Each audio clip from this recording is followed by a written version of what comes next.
Gracias por recibirnos, Óscar Andrade. Quiero preguntarte primero, ¿qué sentiste el domingo en la noche en el Palacio Peñarol cuando el Congreso del Frente Amplio lanzó las 4 candidaturas por aclamación?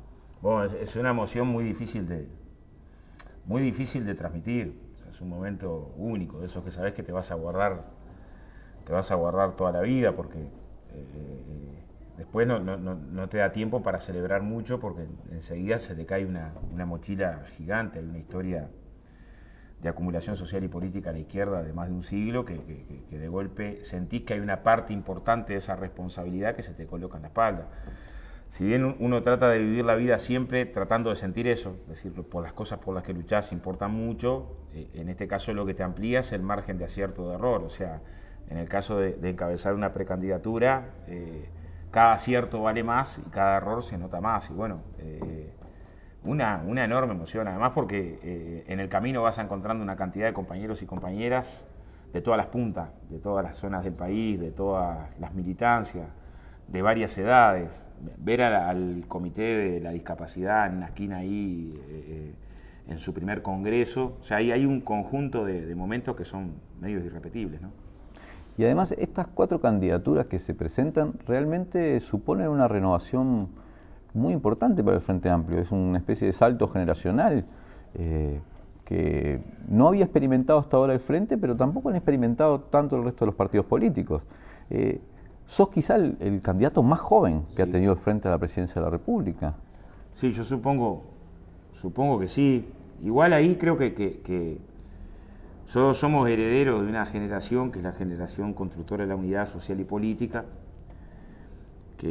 a la que le debemos mucho. O sea, trajo el barco hasta acá, o sea, trajo el barco de una izquierda testimonial a una izquierda que se llenó de gloria resistiendo a la dictadura, en el exilio, en la lucha clandestina, en las cárceles, que sostuvo la unidad aún en esas condiciones tan complicadas, que bancó la década de los 90 de ofensiva neoliberal y del fin de la historia con triunfos indiscutibles como la defensa de las empresas públicas, y llevó el timón de la unidad de la izquierda al gobierno y logró 3 gobiernos encabezar.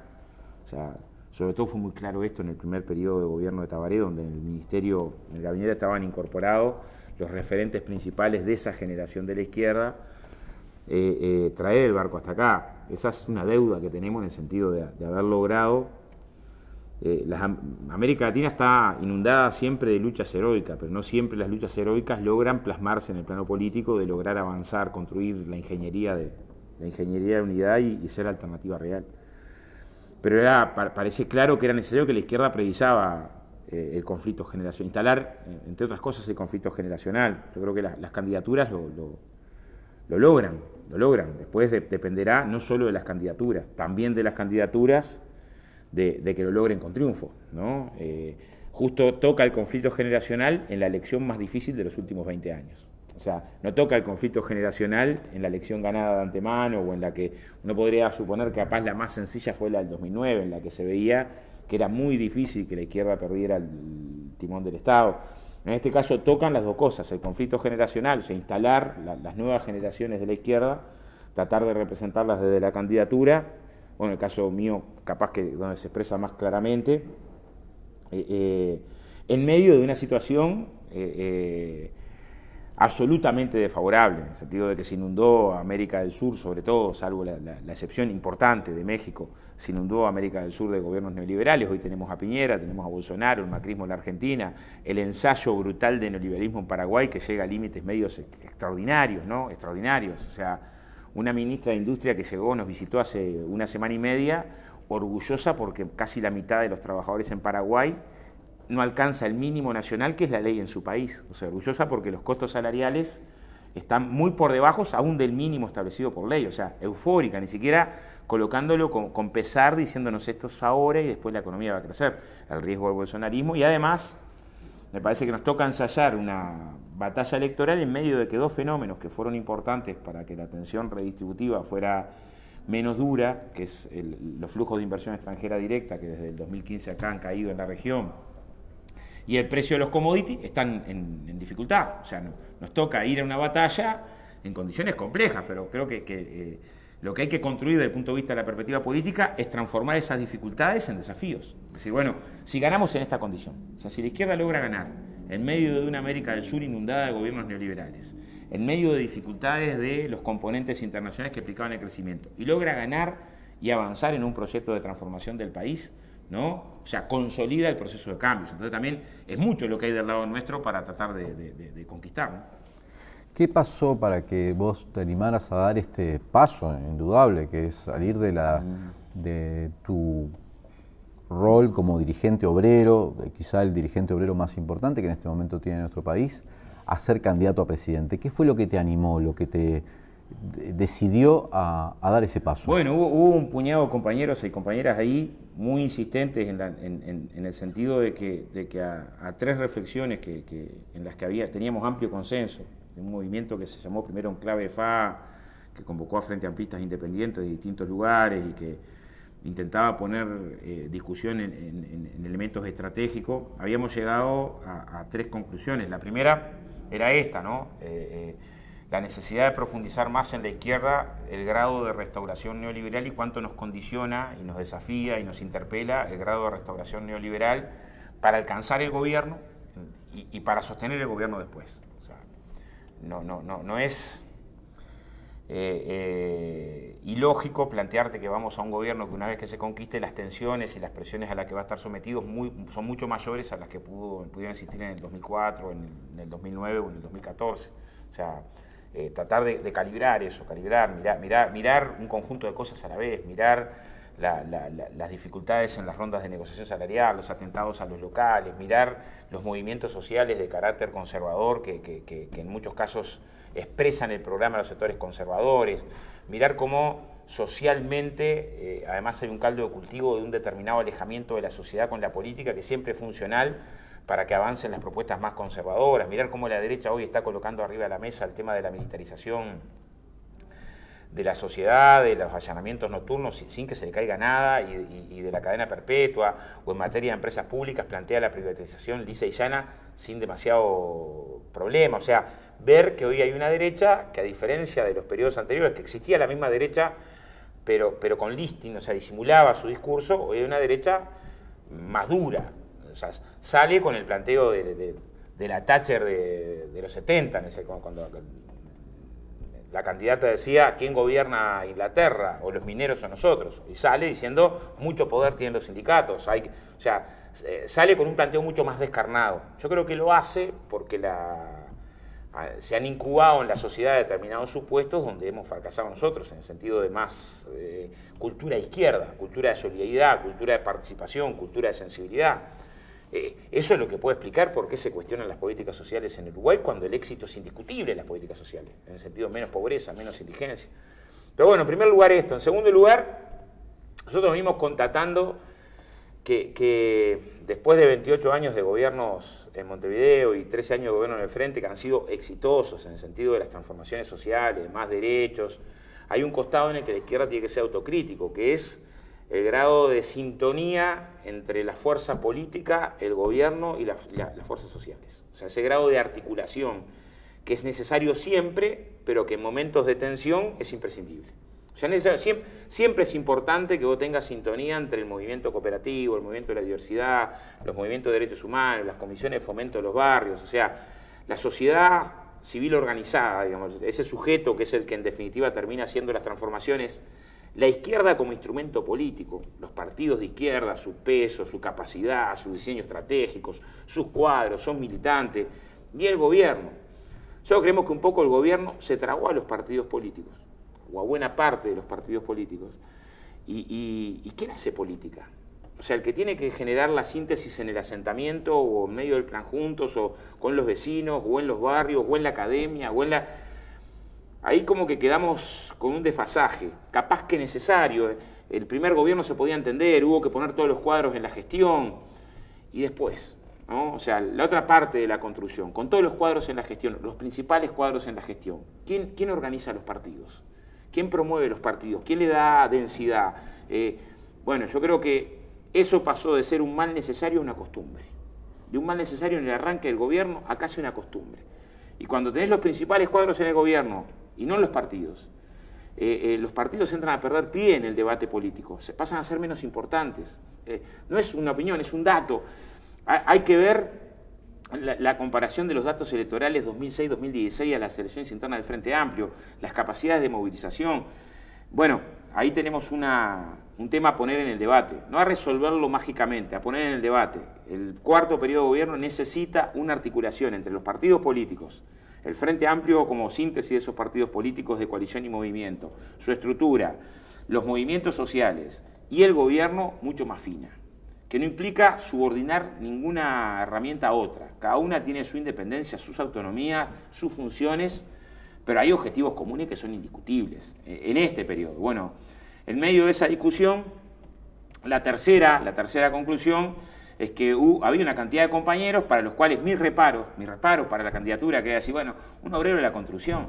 No hay antecedentes en toda América Latina, creo que en el mundo, es decir, obrero de la construcción asume la presidencia de la República. Porque hay un estigma muy fuerte de que la doméstica, el rural y el obrero de la construcción pueden servir para todo, pero para nada importante. Hay un estigma muy fuerte que cuesta mucho romper, pero además de una tradición que junto con la tradición tupamara son las dos tradiciones más satanizadas en Uruguay. La tradición comunista y la tradición tupamara en Uruguay son dos de las tradiciones más sistematizadas, más duras. Bueno, ayer en los comentarios que hacían en Twitter algunos de los precandidatos como de otros partidos, como Mieres o Talvi, era, bueno, el Congreso del Frente Amplio, lo gobiernan los comunistas y los tupamaros. No. Y era el cuco así. Es histórico, y si bien...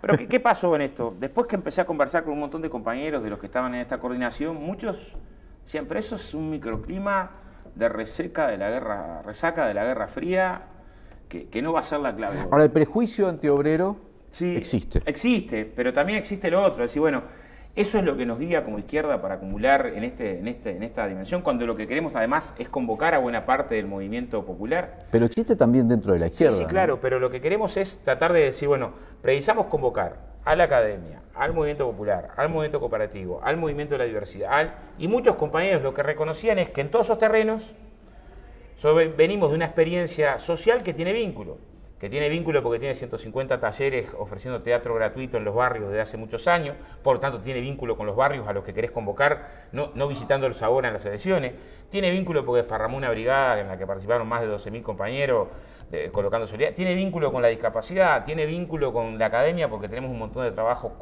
comunes y conjuntos, desde trabajar con humanidades para la recuperación de la memoria histórica, armar un centro de estudios que tiene que ver con la historia de la Constitución, o sea, tiene vínculos con el método cooperativo. Lo que muchos compañeros sostuvieron es, bueno, pero la experiencia social de la que venís es una experiencia social que estos vínculos los tiene, no es que los tiene que ir a buscar desesperados hoy, ni hablar con Fugan, con lo que tenemos una relación de una intersocial histórica de más de 40 años.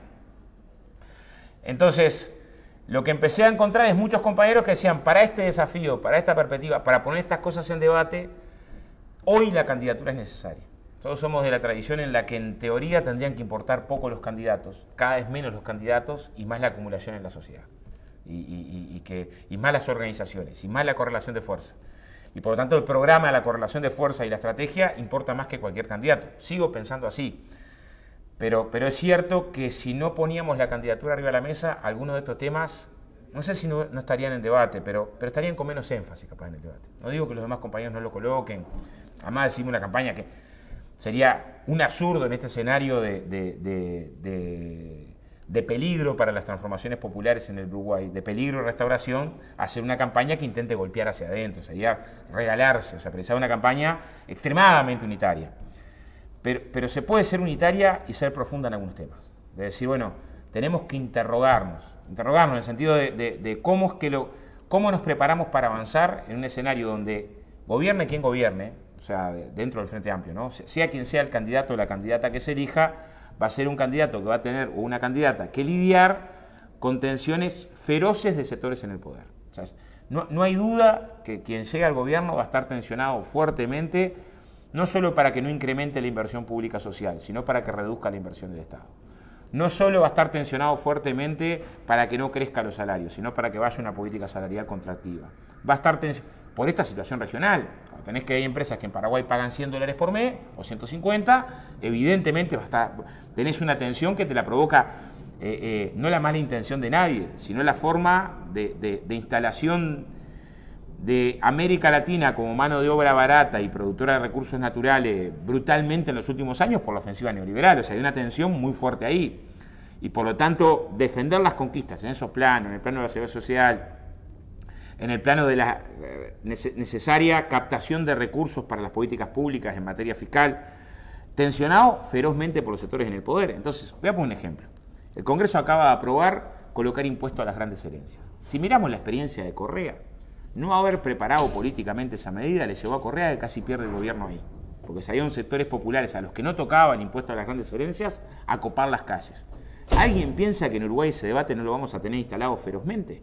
Y que no va a haber sectores que den una manija en que el impuesto a las grandes herencias es que perdés la bicicleta y por lo tanto que se desparrama la Constitución y se viola lo más sagrado de lo sagrado. O sea, claramente vamos a tener esa tensión.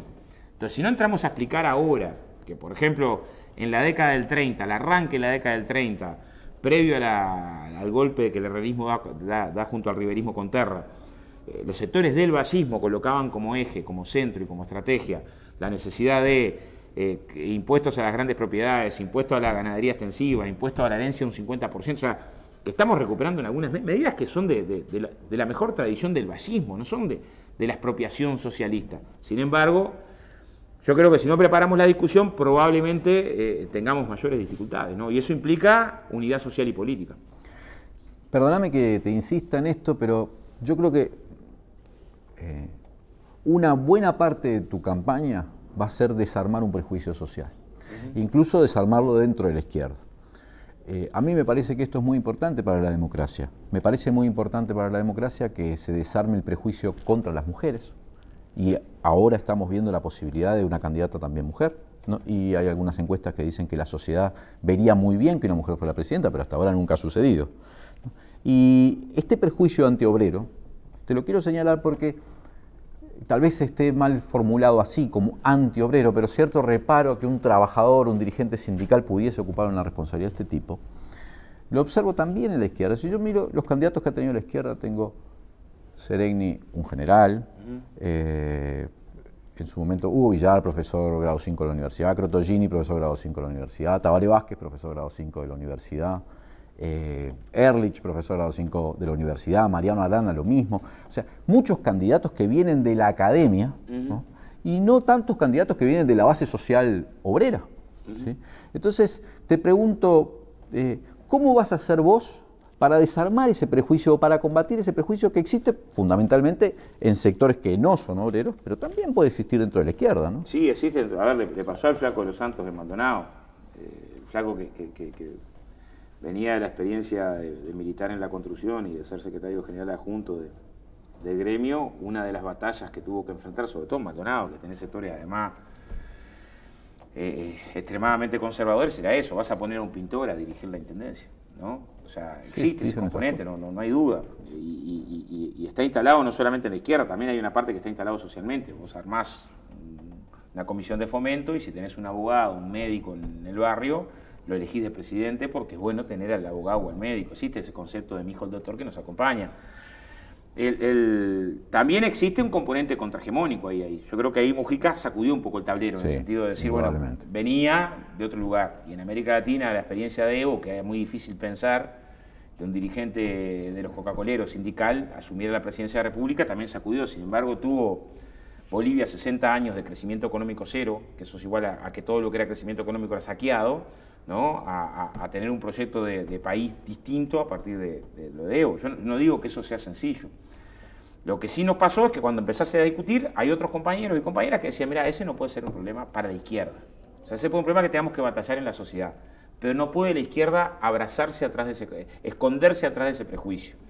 Ahora después lo vas a probar en la realidad. O sea, es cierto... Vos te sentís preparado. Claro, yo lo que digo es, por lo menos no me siento menos. O sea, es decir, a ver, en este escenario de la discusión política, ¿no? Para dirigir este proceso, yo creo que no hay ningún compañero que haya tenido el antecedente de poder dirigir un proceso tan complejo, de tanta dificultad, donde lo que importa, o sea, yo tengo claro que la izquierda, en mi opinión, comete un error si lo que intenta presentar como alternativa es una alternativa de gestión exclusivamente.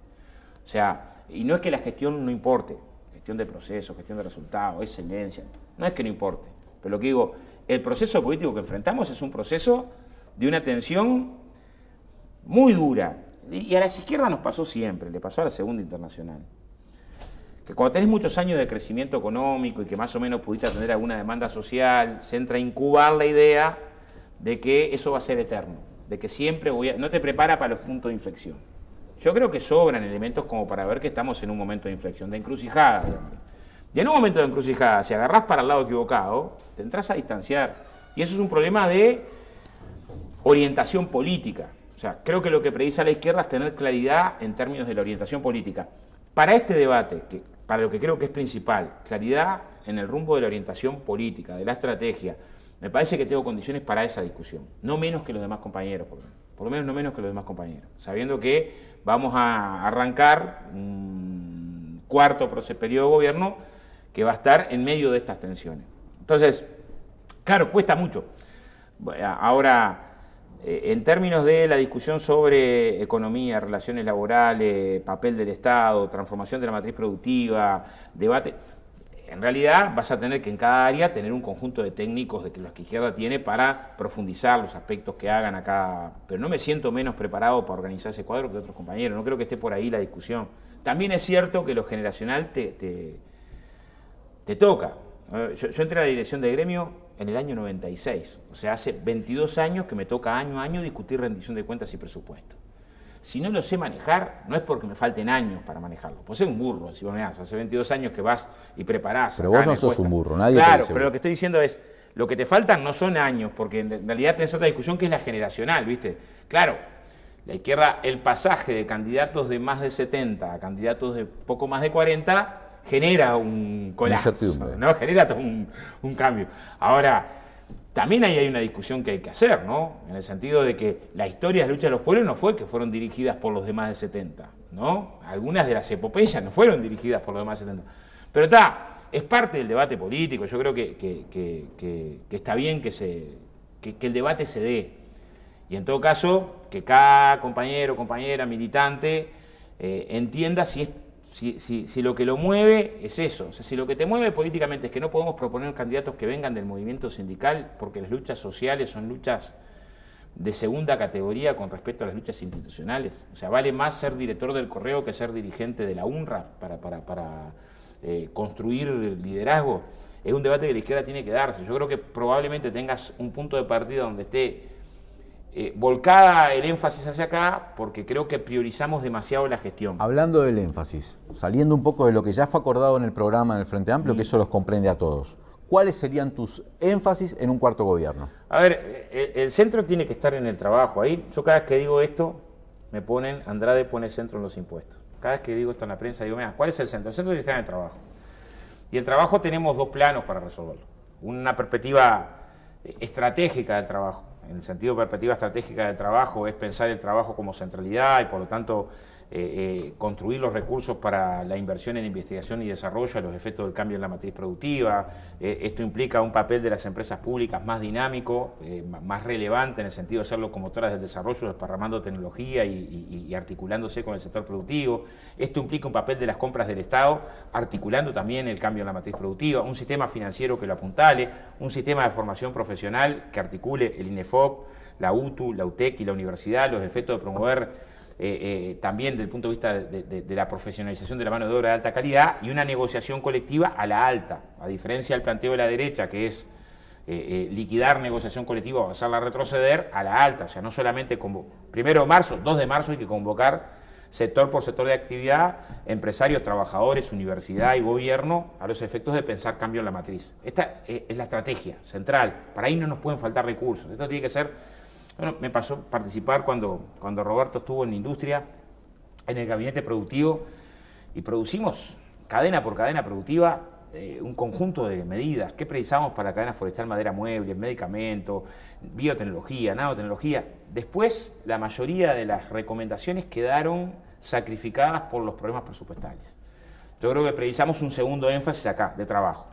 Y después uno que es inmediato, porque está claro que el cambio de la matriz es un proceso largo, no va a dar resultados para el que está desempleado hoy.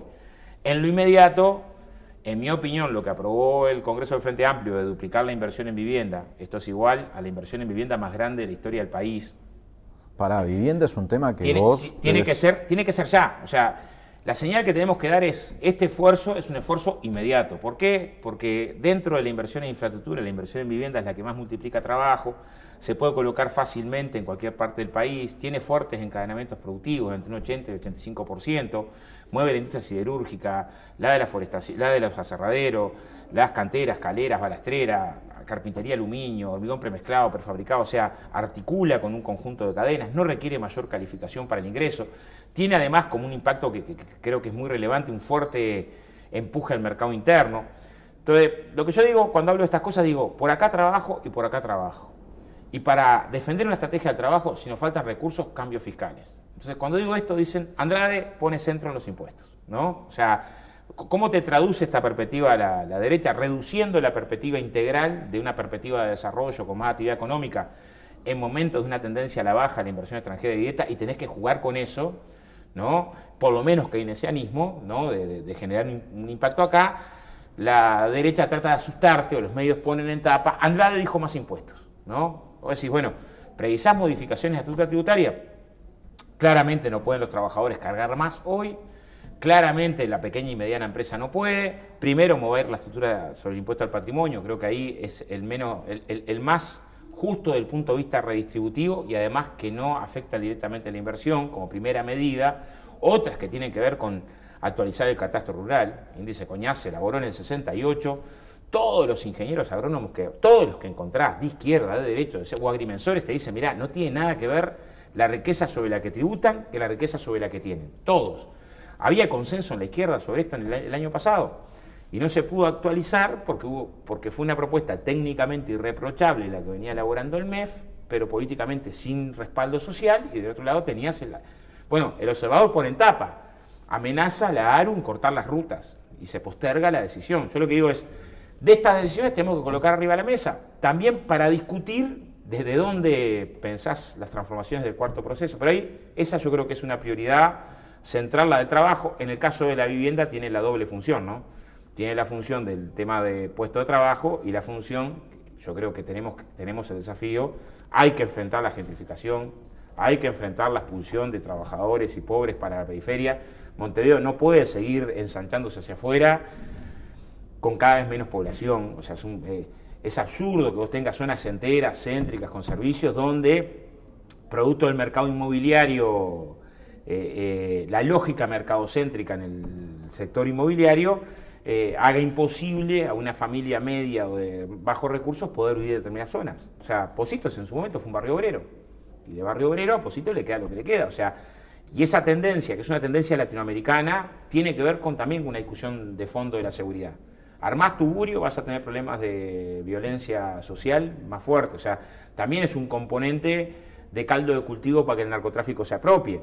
Entonces, la apuesta al tema de la vivienda también tiene ese otro costado de construir derecho a la ciudad. Es un debate que no es cuantitativo solamente, de vivienda de pobres para pobres. Precisamos un cuarto gobierno que ponga un debate acerca del derecho a la ciudad. Y por lo tanto, que regule. Hay cosas que hay que regular. La vivienda como especulación abandonada, ¿no? David Harvey, que es un marxista británico, coloca muy bien en términos de la ilógica de cómo tenés edificios enteros que solo sirven, no tienen función social de uso, sino que sirven para ser base de la especulación financiera global. Bueno, yo creo que acá tenemos que atacar fuertemente la vivienda abandonada, la vivienda vacía.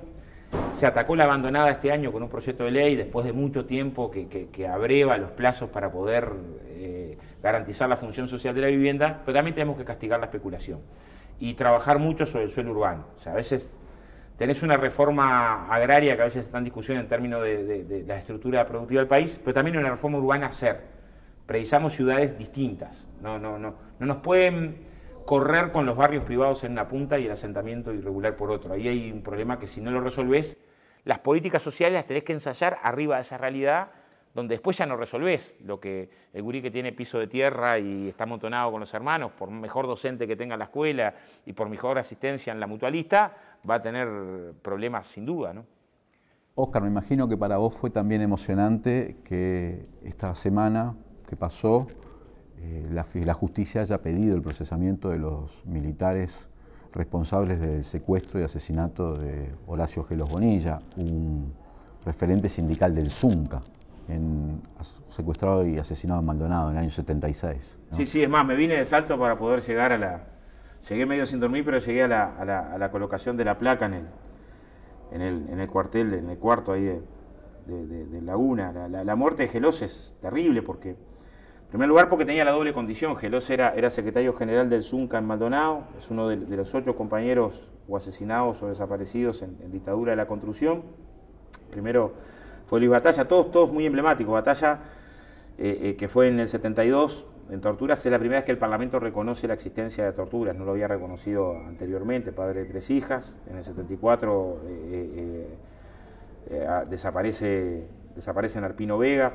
La situación de Gelós era que nosotros este año presentamos un libro de homenaje a Gelós, hacía más de un año que le estaban recomendando que se fuera y él estaba porfiado en quedarse. Era además edil suplente electo de la lista minoritaria del departamento, y los testimonios de la forma en la que lo matan es terrible. O sea, le amputan los testículos y lo dejan morir desangrado. O sea, es muy dura. No fue como Cuña y Piterle, que caen presos esos años por organizar sindicato en el Parque Posadas y mueren en la sesión de tortura por infarto, porque se le fue la mano en la tortura. En este caso, claramente lo dejaron morir desangrado. Entonces, que se avance en materia de derechos humanos. Nosotros este año acompañamos a las hijas de Omar Paita, que desaparecen en el 81, y en el juzgado está Ulises, que es uno de los que lo torturó en la tablada, junto a Miguel Mato ahí y a Félix Ortiz. O sea, hay toda una historia ahí que hay que volver a recomponer. Parece que hay que dar una batalla enorme por luchar contra la amnesia colectiva, luchar por la verdad, luchar por la justicia. Hay cerca de 300 causas. Yo creo que ahí es también como acumular social y políticamente para entender que hay en la Suprema Corte de Justicia un muro de impunidad que a veces es muy difícil de penetrar, ¿no? Pero bueno, las dos cosas fueron buena señal, tanto el sitio de la memoria como que exista después de tanto tiempo un procesamiento. Ahí estuvo la hermana de Gelós, la sobrina. Hay toda una historia de los familiares que todavía hoy no tienen derecho a poder llevar una flor. Creo que la política es eso. O sea, también nos tiene que eso indignar, de cómo se fue Elisa Cuesta sin poder saber dónde desaparecieron a su hijo, ¿no? Gracias, Boca. Te quería decir algo. Lula, que ahora está preso en una causa amañada, evidentemente era el candidato, de hecho, según las encuestas, sigue siendo el presidente mejor valorado en la historia de Brasil. Hubiera sido el presidente sin duda. Cuando se presentó la primera vez en el año 89, también decían, no, un dirigente sindical no puede ser presidente. Tardó 3, no ganó la primera, ganó la tercera. ¿Le hicieron cada emboscada por el Lula? ¿Sabes qué edad tenía? 44, me tengo que decir. La misma edad que vos. Bueno, a Lula le hicieron cada emboscada terrible. La primera le apareció una mujer que dijo que le había hecho hacer un aborto y aparte era afrodescendiente, entonces cargaba con racismo y asesino, después se desmintió. El secuestro de un empresario donde dejaron volantes del PT, después se vio que el secuestro era amañado, como supongo que haberse amañado la puñalada hoy a Bolsonaro. Y el debate en el que le dieron menos tiempo que a Color de Melo hasta que Lula se termina enojando al final del debate, y el día de las elecciones no hubo locomoción de ninguno de los barrios pobres. O sea, Lula hubiera ganado en el 89 si no fuera que el poder jugó para de repente tu camino tiene aspectos parecidos. Esperemos sin que finalmente... veremos. Bueno, gracias, Andrade, por un gusto, recibirnos. vamos arriba.